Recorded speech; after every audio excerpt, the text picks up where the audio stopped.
Kaboom!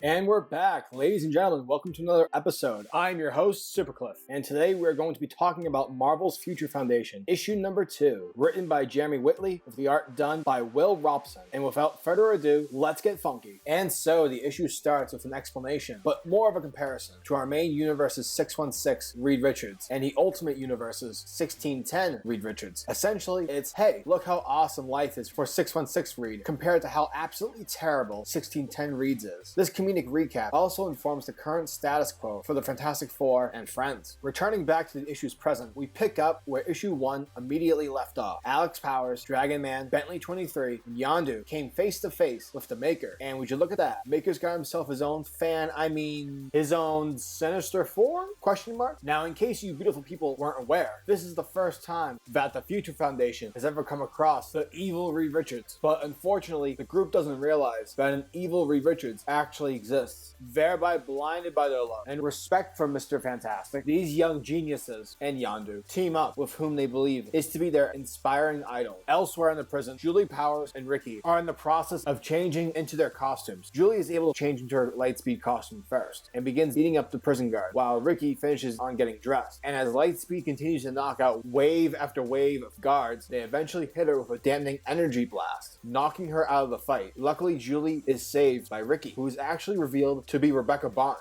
alternate version of Bucky Barnes, who, much like the main Bucky, was thought to be dead. Ricky and Julie eventually make it to the prison's water supply, where they are met by Vil and Wu, who are there to help aid in their aquatic escape. Back on the Future Foundation ship, Alex and the Maker's groups successfully make it back in one piece. The Maker, who's still posing as 616 Reed Richards, manipulatively tries to hurry up the group's escape off-world, but Alex intervenes, saying that they still need to wait for Julie. Alex then begins to explain the situation to Maker on how they are able to currently track down the pieces of Molecule Man, which have spiraled across the universes. Therefore, Anomi built a device which can detect displaced anomalies within the universes. Unfortunately, the machine that she built cannot detect specifics, meaning Ricky is the detected anomaly that the group detected, since her origins do not belong within this universe. And as Alex continues to give the rundown, the other members of the Future Foundation contemplate the supposable Reed Richards whom they've just welcomed aboard. Eventually, Wu, Vil, and Ricky reach the outside perimeter of the prison. Afterwards, an alarm starts to go off, and with that, Ricky tells the group that they need to hurry up before more guards show up. But wait, you may be wondering, Nick, haven't the two of them alone taken out like dozens of guards? Why, yes, you are correct, listener. But Ricky isn't referring to living biological guards, but rather a massive swarm of 5 million nanobots designed for one purpose: to return the escaped prisoners, dead or alive. And with that, Julie uses the last of her energy to zoom the group towards the ship. Back on the ship, Maker begins to hear the alarms go off and decides to drop the charade at pretending he's 616 Reed, and reveals his true nature by having his goons hold Yondu at gunpoint. It's at this point where Dragon Man leads the team into apprehending the Maker. But wait, there's more, because Julie and her group are also able to join in on the fun. However, it appears Ricky has a grudge against the Maker, as she reveals a scar that the Maker supposedly gave her while having attempted to kill her. And so, that was the Future Foundation, issue number 2, and I had quite the enjoyable time. I dig how this issue proves that this series can stand on its own, meaning that this comic does a great job in making the reader feel safe in the sense of, hey, if you don't know anything about the Fantastic Four, don't worry, we got you. So yeah, that's cool. The art's charming. Will Robson is able to bring these young characters alive in a way that's very appealing and exciting. Yes, you can say that this series isn't a must-read, but to be honest, most of the must-reads in today's comic book world suck, so to have a fun/innocent read would be a hero in itself. I do wonder how the Maker fits into all of this, since he's a pretty major character in the Absolute Carnage event, but overall, I had fun, and I'm going to give the Future Foundation, issue number 2, another 7.5 out of 10.